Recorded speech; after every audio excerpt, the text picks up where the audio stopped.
Hello, and welcome to Supply Chain Next. I'm your host, Richard Donaldson. Join me as we explore the ongoing evolution of supply chain, from the challenges practitioners face every day to the ongoing digital transformation of the entire value network. And welcome to the next episode of Supply Chain Next.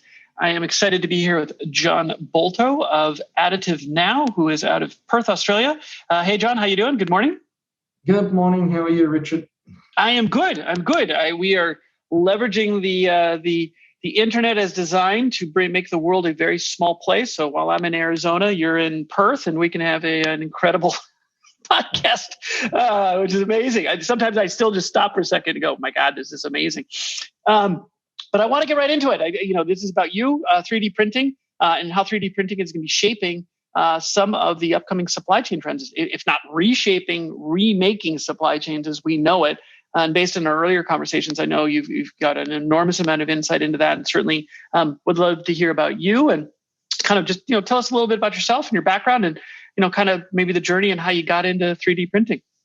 Yeah, rather interesting because my background is in mining and oil and gas engineering and project development, and I came to 3D printing or additive manufacturing via looking into the business that I was in and what impacts were likely to disrupt that business. And one of them that came up was additive manufacturing. And, the long-term outlook is that, engineers design pretty pictures and then they get built at the moment. And the transition in the long term is that projects will be virtually built and virtually manufactured on electronic paper before anything goes into reality. And of course, that's changing in many ways now with virtual plants being built and run before they are actually started up and people start to learn about how to run them, etc. This is just another step down that path. And we came to the stunning conclusion that our business knew absolutely nothing about additive manufacturing, and it was probably about time that we learnt about it. And so the decision was made to throw our foot in and get wet. And so we started up AdditiveNow. And so it's designed to learn how to be involved in the additive manufacturing business for mining and oil and gas and basically resources businesses. And that's how we got involved. That was about 4 years ago we started, and we've learned a heck of a lot along the last 4 years. We've had the business running in earnest for about 2 years now. Additive manufacturing or 3D printing has been around for a lot longer than that. First plastic printers were created back in the 90s. So 30 years ago. One quick question, John. Sorry to interrupt, but I want to ask one question and a clarification. So, because a lot of people listening are going to be familiar with 3D printing, but you make an emphasis on or differentiation between 3D printing and additive manufacturing. I was wondering if you could just sort of give us a little bit of a primer on the differences between the two or how you see them differently. They're effectively the same thing, but it's trying to put a more overall image on the whole suite of technologies. People see plastic printers and think, that's where it started, and there's only that and metal printing. But there's 10 or 15 different technologies, and each of them have their own niche in the additive manufacturing landscape. And although all of them are additive in the way that they create things rather than subtractive, they don't add them in the same way. So there's 3 or 4, well, maybe more than that now, plastic printing technologies. There's at least 6 or 8 metal printing technologies, and then there's ceramics and glass and other things. They even print food these days, but I think that's more a gimmick at the moment than a reality. Well, you get a bunch of the geeks like myself on here, and I start thinking about Star Trek and the replicators, and then I start thinking about I just powered through Westworld, which is a show on HBO here in the States, and they were 3D printing body parts for the cybernetic kind of robots and whatnot. So yes. Even though we joke about it, I think about space travel, right? I mean, here's Elon Musk on Saturday Night Live, and he's already planning all these trips to Mars. I mean, that's sort of a foregone conclusion. Boy, would it be a boon if you could 3D print, food, organics, and things along the way that you needed. So it's probably not that crazy in some circles to really think about those things. Yeah. I was in Singapore before all of the lockdown started, and at one of the universities they were doing work for the Mars missions of the future, and they were printing dirt. Wow. Not something you think about doing, but they print concrete these days, and that's starting to become quite economic, for making houses and so on. So. And those printers look nothing like the normal printers we think of. They're 6 meters high, but 10 meters long, etc. And they're big industrial scale machines. Absolutely. But they're doing basically the same thing as a metal printer or a plastic printer. Well, that kind of leads me back. So I'm gonna hold that one for a second, because that gets into the details of just the materials, the printers, and kind of the current state of affairs. But let me go back and just double click on Additive Now and how you got involved. I know they're involved, there's kind of a part relationship with Whirly and Additive Now, and there's another company that actually does the printing. Like, just help us understand a little bit of your role, what Additive Now is doing right now as a company, since there's additive manufacturing. Yeah. So Additive Now is a service company to the additive manufacturing industry and to the resources industry. So we aim to be at the intersection between those two. And our aim is to facilitate the transition of traditional supply chains within the complex technology resource industries.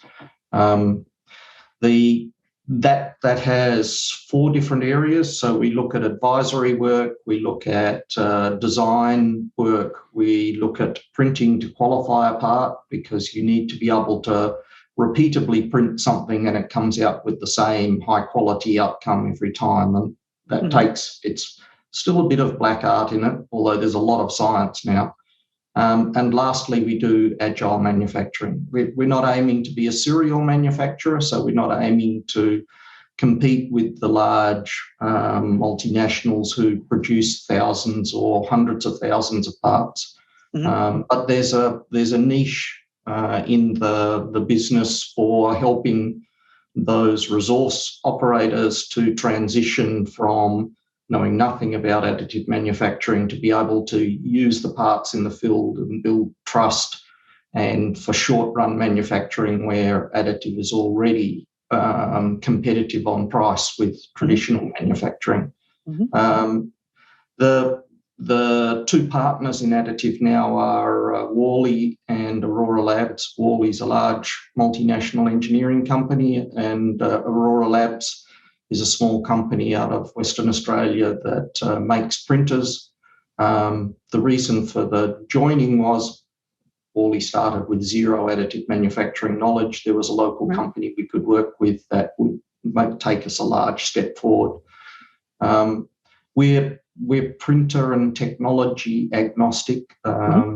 We have to be that way because each of the problems or projects that we look at, you have to assess what's the right technology, because each of the technologies has a certain niche where it's more competitive, more applicable than any of the others. So we use a number of different printing bureaus or print manufacturers around the world, both here in Australia and elsewhere, to supply the parts that we deliver. And we do a full service, so we can advise you on how to go about transitioning to additive manufacturing, we can redesign your parts to get the most out of them when they're being additively manufactured. And then we can produce the parts and get them certified. Many of the industries that we work in require certification to codes, so that the insurers and the operators are comfortable that the part is produced to the right quality and will operate successfully in the field. So we do that as well. And we deliver them to the client. And of course, one of the reasons why we're talking together is that there's a need for a electronic or digital catalogue for additively manufactured parts. And there's obviously a lot of crossover between what AdditiveNow does and what Request does from that point of view. A lot of chances for us to look at working together and optimising that platform to assist the clients to use AM in the future, AM in additive manufacturing. Yeah, and I think you're spot on in that. Also looking forward, I mean, this is where we kind of get into a little, the future of supply chain and how additive manufacturing becomes a part of that. So let me kind of focus in a little bit on some of the key kind of ideas and concepts around 3D printing as a component of additive manufacturing. One of which is, I think it's helpful for people to understand that, people look at the plethora of products that we run into in our daily lives. From me sitting at my table here, I can look at this plastic bowl I've got, my phone, my computer, my pen, glasses on my head. I mean, there's all this stuff, right? And it almost seems unlimited in scope and breadth. But actually, the amount of materials required to make all this stuff I'm staring at in my house isn't as much as people think. Yes. Can you kind of expand on that a little bit? What's the baseline of things that need to be moved into 3D printing? What is already there and what isn't, right? Yep. So if you looked at polymers, a lot of the major polymers are already being 3D printed. Okay. If you can light set it, with either ultraviolet light or infrared light, or it's a thermoplastic, then you can print it. Okay. Some of the plastics that are around don't meet any of those, so they can't be additively manufactured. But the properties of those plastics that can't be printed at the moment, there's been some new products developed over the last few years which actually had very similar properties. So they're starting to replace those plastics where they want to print them. As far as metals go, essentially most of the metal technologies, printing technologies, are advanced welding technologies. So anything you can weld, you can print, and some things that you struggle to weld are actually quite printable because metal printing is a really, really sophisticated version of welding. You've got much more control over the melt pool. You've got much more control over the power input and the speed at which the print head is moving, the size of the energy source that's being impacted onto the print pool, the melt pool. So, things that would crack or warp or distort normally when you printed them, when you welded them, you can print. There are still things you can't print, and most of those are things that have cracking or distortion problems. A classic one would be white iron or cast iron, which you normally, both of those you cast.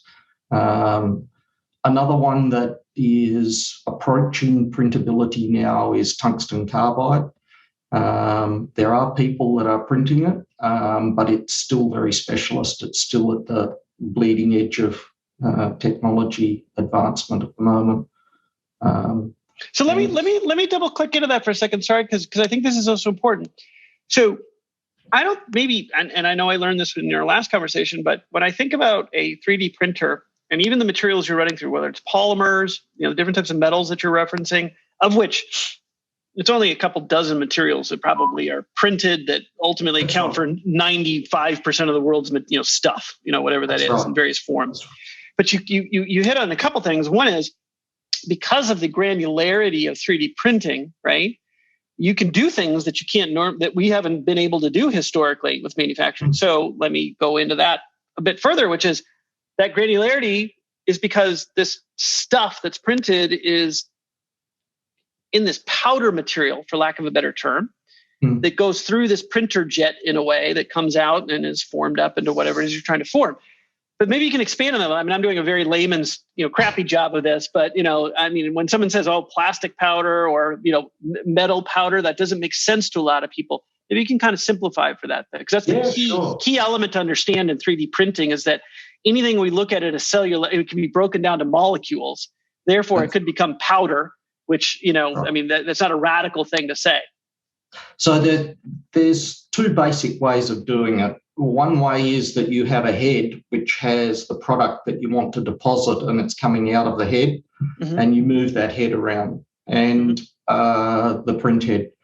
And everybody in the world just about now has seen a plastic printer working and a filament printer, and that's the way it works. It has a wire of plastic coming in and the print head is heated, and that puts the liquid product down, which instantly freezes to a solid as soon as it sees the cooler temperature. And that's how you make a lot of plastic stuff. There's metal analogies to that, where you put a metal powder through a print head and it's got a laser around it which forms a plasma at thousands of degrees C. And then you point that at where you want to deposit the metal, and as soon as it hits the existing substrate of metal, then it freezes. Okay, so that's one way of doing it. The other way of doing it is that you lay down powder in thin layers. So imagine you've got a spreader which is laying down a layer of powder, be it plastic or metal, say between 50 and 300 microns thick, depending on how thick you want it to be. And then you apply to that layer some sort of technology to stick that powder together. When it's plastic powders, then that can be either a glue binder or it can be a laser which melts the plastic powder together. When the same sort of thing for metal, you can glue it together with a binder, or you can use a laser to actually melt the powder on that surface and form the shape that you want in that layer. And then you add layer on top of layer on top of layer until you get the whole product. Where you're using a glue or a binder, you finish up with a green product that comes out, which is still quite fragile. It's the right shape, but then you have to put it through a secondary process that turns it into a solid product. For plastic, that's normally some sort of light curing or something like that. For a metal, it's normally about putting it into a furnace and then solidifying. You actually partially melt the product so that it becomes more dense and all the individual powder particles melt onto each other. And there's different levels of sintering, that's called, which can create a more and more dense particle. There's pluses and minuses of those ways of doing things, and that's what differentiates the different technologies and where you use one technology over another. There's also other technologies where you physically hurl the powder particles as fast as you can at the surface where you want them to stick, and they basically hit the surface and embed into the surface and become like the existing metal that's there. Oh, wow. That's called kinetic printing, because you're hurling it at a huge rate of knots at the kinetic printing sounds like, that's kind of in my head as we've been talking here. I just have these images of sci-fi, whether it's shows, movies, or otherwise, where they're just kind of holding something and it literally sprays something that prints something out, but in the air. It's not going against a mold or a surface or anything. But that's kind of what the stepping stone you're describing. Yeah, well, these normally need a substrate because you've got to impact them onto something to make the metals join together. They don't just coalesce into midair. Yeah, right.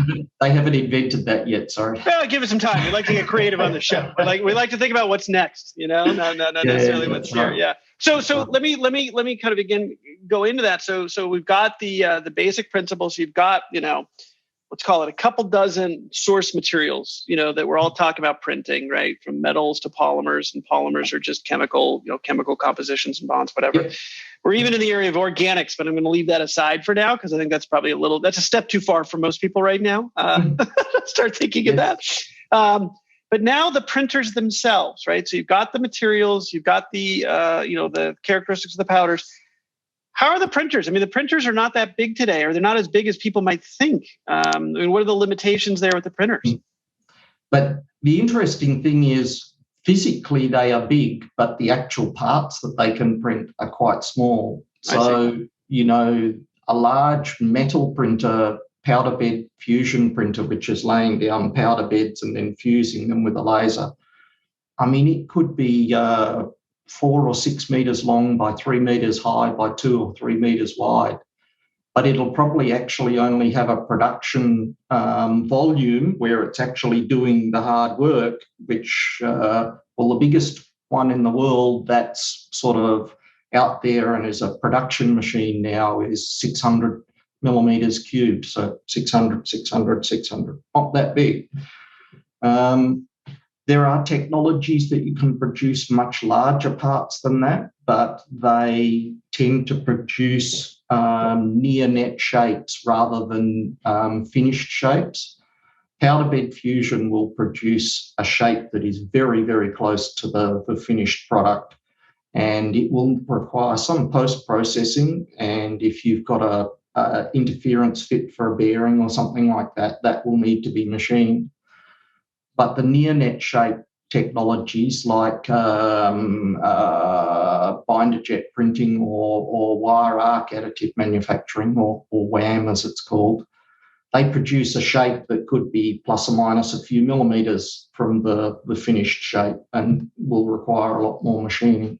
Still a lot less machining than a reductively produced part where you start off with a billet of metal and you take away all the metal by machining and finish up with a finished part. Mm-hmm. So the waste will be a lot smaller, but it's different levels of waste.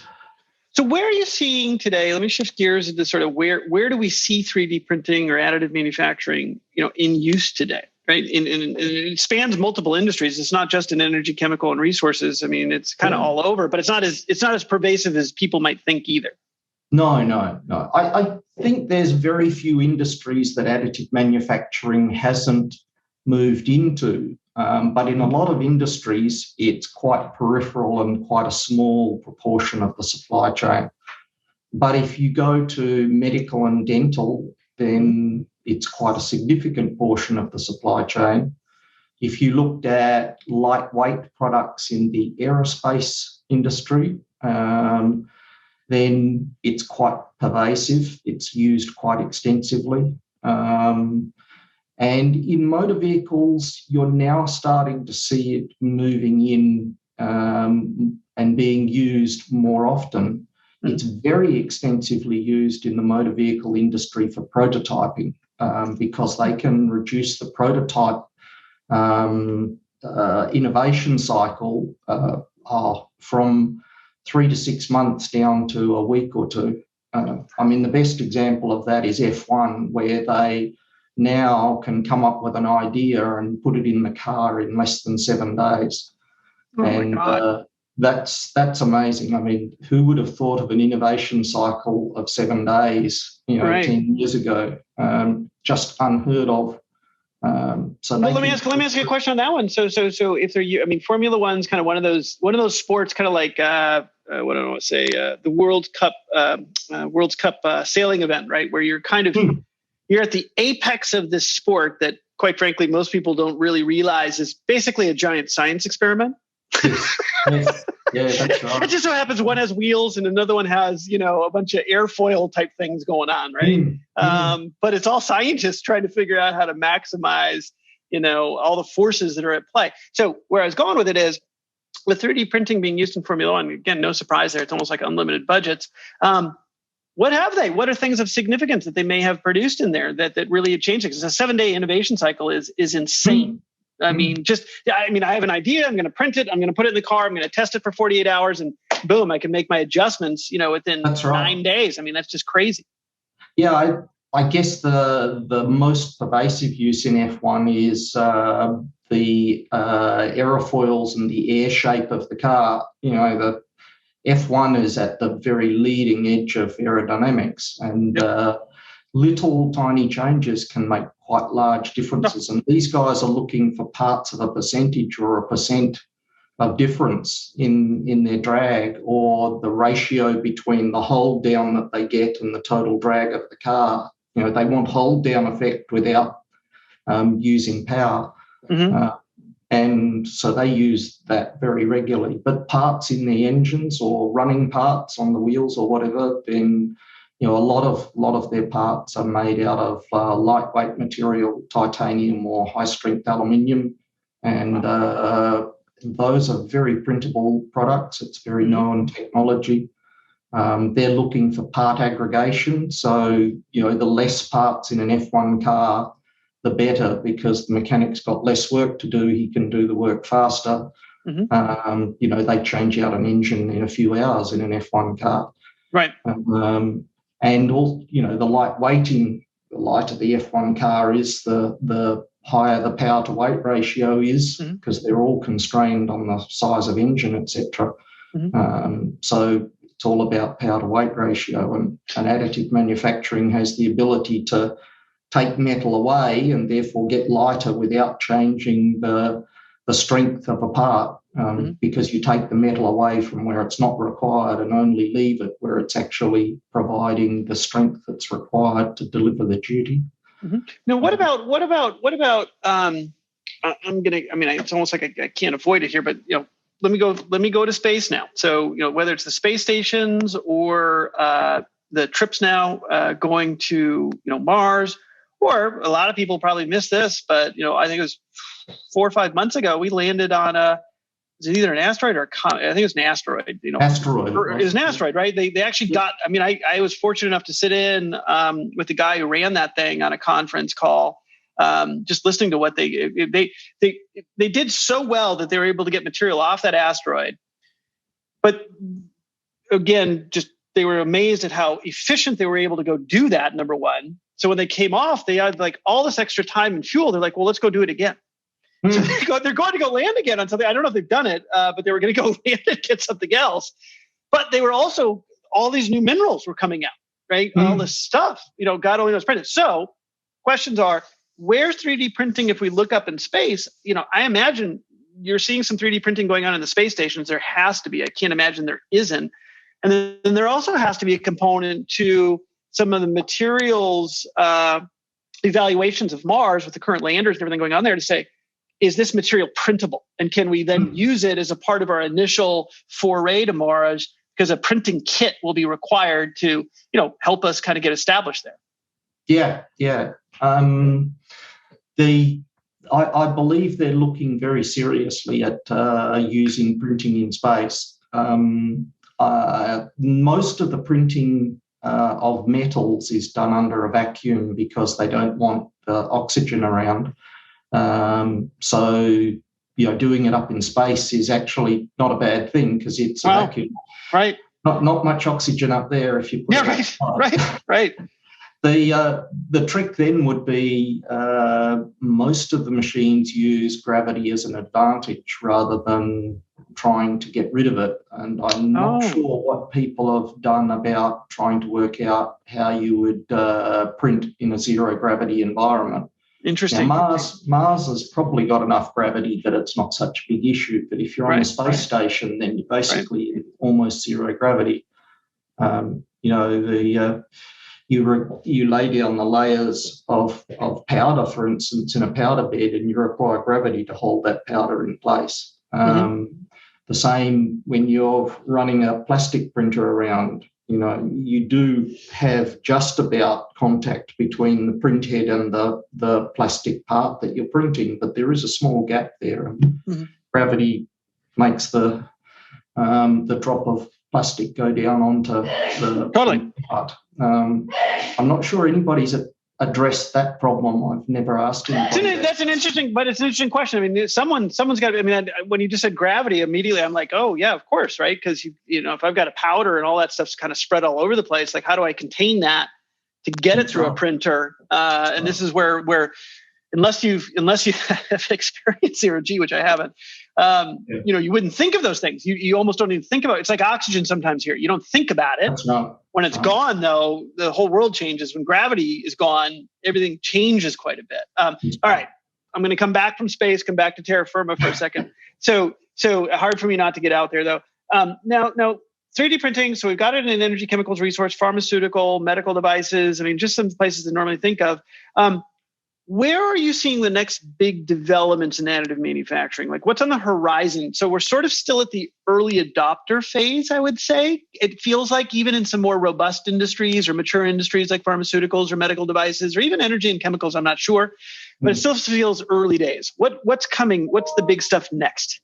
Well, certainly energy and chemicals and mining and its early adopter phase. I think you would say medical, it's moved into a standard production technique.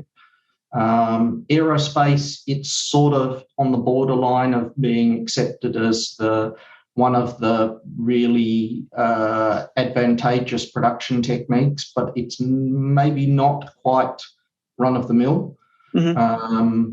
Certainly in the military, they are accepting that additive manufacturing is a really serious manufacturing capability for the future.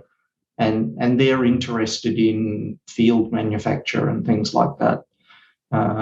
If you looked at the oil and gas industry or the chemicals industry, then to date, it's been that there's a long-term focus in those industries on how can we reduce the capital that is embedded in our spares inventories. A company like Saudi Aramco, for instance, has got $5 or $10 billion worth of spares sitting on their shelf. And you turn those into a virtual part and print them on demand rather than having them sitting there waiting to be used. All of that money goes straight back to the bottom line, and it reduces the working capital of the business. And if you've got too much working capital, you return that to your investors and they put it back in their pocket. And investors really like putting money back in their pocket. Right.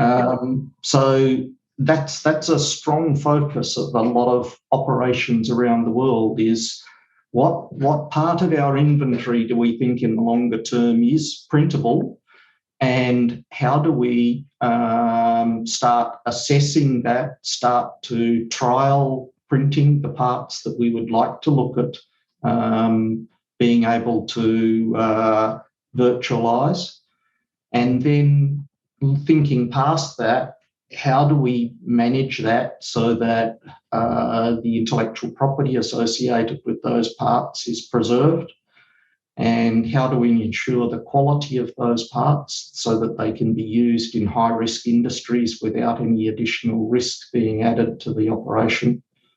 So that's been a lot of the thinking to date. But the use cases are two different use cases mainly. The first one is, okay, we'll start trialing a few of these simple things to make sure that we understand the process we've got to go through in going from a physical part to a virtual part. But then the asset management and the engineers get hold of this idea and they start coming up with use cases which are about adding value to their business at the moment. So you're looking at high value added solutions that are taking existing problems that have been intransigent. They haven't been able to solve because they don't have a technology that will allow them to solve the particular problem they have. And additive manufacturing opens up a new set of manufacturing capabilities and some new materials, and so it allows them to solve problems. Some of the classic ones would be where you've got a particular wear or erosion problem, and you can't design the part to get rid of that erosion problem because it's too complex and too expensive. Mm-hmm. But when you can print the shape that you want that will solve that problem, then you actually have an ability to solve the problem that you could never solve before. Or where you've got complexity in a part, like in a hydraulic header. Mm-hmm. And a hydraulic header has a lot of internal complexity, lots of small channels, etc. And the only way they make those at the moment is that they machine them from solid metal, and they make them in small parts, and then they aggregate the parts together using seals between each of the parts. And of course, the least reliable part of that whole assembly is the seals between the parts. Right. When you additively manufacture it, you can create all of that internal complexity with zero seals. You can make it in one part, and you just have a couple of seals for valves on the outside. And in critical hydraulic duties, you can improve the reliability of that part very significantly. They're looking at that for offshore subsea hydraulic headers, for instance. Sure. And there's been a couple of those produced already and are in the field being trialled. And they're made out of, a simple material like 316 stainless steel. So it's very printable. You're not inventing anything new. You're just refining, or you're using the advantages of additive manufacturing, the manufacturing advantages, to create a new product that will provide a higher value-added solution. Which makes sense. And so now, kind of looking forward a little bit, taking that the next step, we also had talked about, you had some incredible kind of ideas, visionary, whatever, where what we know as supply chain really changes. If we go out 10 years, 20 years, 30 years, 50 years, one of the implications of additive manufacturing is a lot of the principles around supply chain change. Yes. Dramatically, actually, right? Yes. In a very good way, a positive way. We get rid of a lot of waste. We have a lot of ability for customization. So I don't want to go too much further, but let me let you kind of expand on that, because it really is some interesting thoughts around where this is going and how supply chain, just as an entire industry, is going to change forever. Yeah. Well, I think it's the intersection of the digital technology and the predictive maintenance, and the ability to then virtualize a part. So the need to hold parts on a shelf will become much less of a risk to the business holding less parts. And conversely, a virtual part costs you only the design costs, or if you haven't designed it, an OEM has designed it, you would just buy the right to print that part when you needed it. So you would actually have zero embedded cost in your business until you needed the part. Yep. And the second thing is that if you look at a distributed supply chain that's using additive manufacturing to enhance its capabilities, then you try and put the manufacturing of the part as close as possible to its final use, because that will shorten the delivery time frame, which means you take risk out of the virtualization. But it also takes carbon out of the footprint of that part. And, transporting, maybe in the long term, if we're transporting everything in electric vehicles that are renewable energy, that's less of an issue. But at the moment, we can only use carbon to transport stuff around the world. Mm-hmm. And, you think about a large sophisticated valve that's produced for the oil and gas industry at the moment. It could go around the world 3 times before it actually finishes up with the client, because you produce one bit of it in this country, another piece of it in this country, another piece of it in that country over there, and there's a 4th country where they actually put the bits together. Right. And that's nowhere near where the end user is, so it then gets transported to the end user, gets put on a shelf, or maybe goes into a shutdown, turnaround, and gets used. The future is being able to localize a lot of that production, mm-hmm. and simplify supply chains.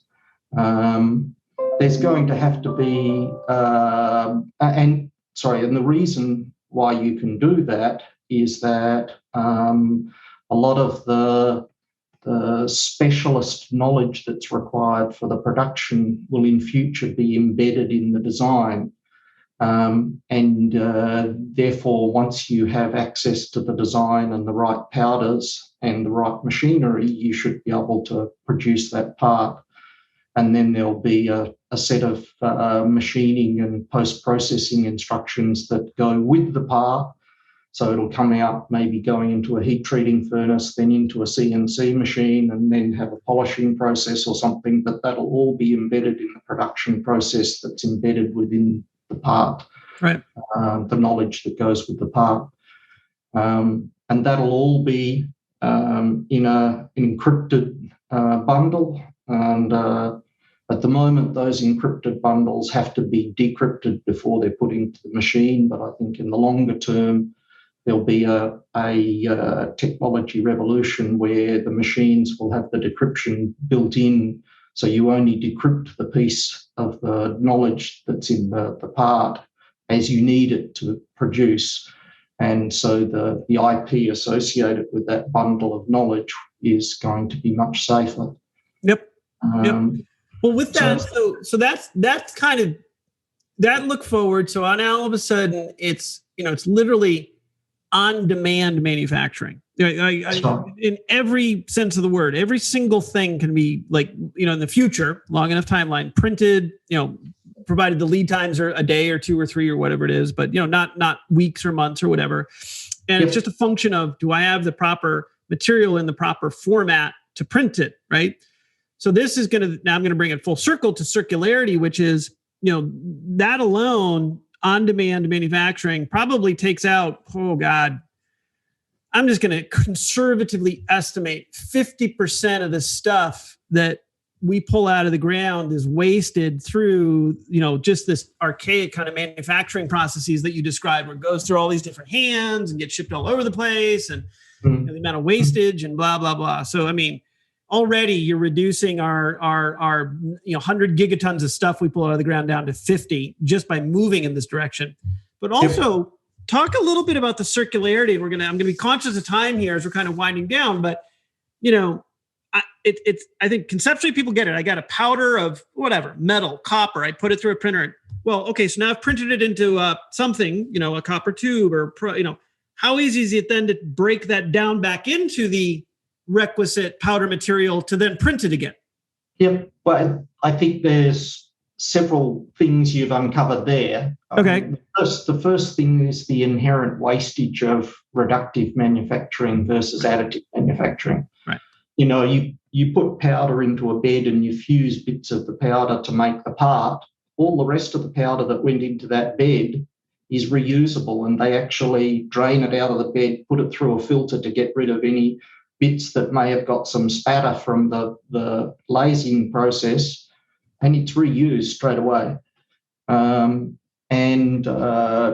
There's some supports that you might need on a metal part to hold it in place so that it doesn't move around as it cools down or as the laser goes over the top of it for the next layer. those supports normally just break off. They can go back and be recycled and turned back into powder again. The products, I mean, copper is a great example. A lot of the copper that's been mined over the centuries is still in circulation. Copper has a very high recycling rate at the moment. So does aluminium. Didn't used to, but now it has a very, very high recycle rate. Yep. The recycle rate for steels is improving all the time. Things like lithium-ion batteries, I think we could do a lot better at. Yep. But the recycling of metals especially is improving all the time. And I think the big advantage between when you compare traditional manufacturing to additive manufacturing, where you're using powder, is that powder is a single product and then you make it into a huge array of parts. If you're using metal, then normally you have to have the metal in a what's the right term? It has to be produced in a way that is aligned with the production process. Yeah. So if you're producing bolts, for instance, you want to have bar. If you are producing a valve, you want to have big blocks of metal. If you're producing shafts, then you want billet stock, which is bigger than bars but smaller than blocks. Right. So there's this array of products that are produced in metal that then go through further manufacturing processes, producing waste, and before you get to the final product. With powder, you take out all of that wastage, all of that storage. You go from the raw material coming out of the ground, it goes through some processing, and then you make it into powder, and then the powder goes to wherever you want to make the part. And as you said before, there's probably 10 or 20 materials in metal that are commonly used. You could reel them off in the oil and gas industry: 316, duplex, super duplex, Inconel, Hastelloy, etc. It's probably only another 3 or 4 that I've missed, and of course some standard steel. Mm-hmm. You could maybe have 10 containers of powder sitting in your workshop that would produce 80 or 90% of your parts out of those. Right. You don't have to hold billet stock, you don't have to hold bar, you don't have to hold big blocks of metal to make valves, etc. And you don't have to have a casting furnace there. Right. Casting furnace is a big beast and requires very specialist operators, etc. Which is why we've only got in the United States, I think smelting, which is a whole other kind of form, is the reverse engineering of casting, I guess, right? To some extent.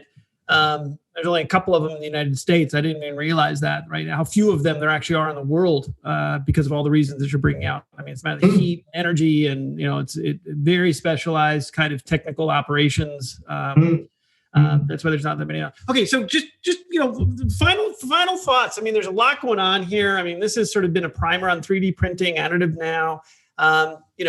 Clearly it's here. Clearly it's already having an impact. It's one of these things that's sort of people keep hearing about, but they don't know that it's actually out there as much as it is. And it is actually having an impact already. And as you already said, in the medical industry alone, some of these things that people, are getting, put in, might have been 3D printed in some places, right? That's how advanced it is. But, just what's up over the next, coming out of this, what's up for you and Additive now, and, kind of what's coming up in the next, 6 to 12 months? But I think the most interesting thing we're starting to see in the large resource industries is that the clients have had the aha moment that they see that this is a long-term significant influence on the working capital of their business, and it's also a carbon and low waste technology, carbon reducing and low waste technology, and that's very important as keeping their shareholders on side and the community on side these days. So they're now moving towards setting up additive manufacturing as a day-to-day part of their business, not as a specialist side part of their business.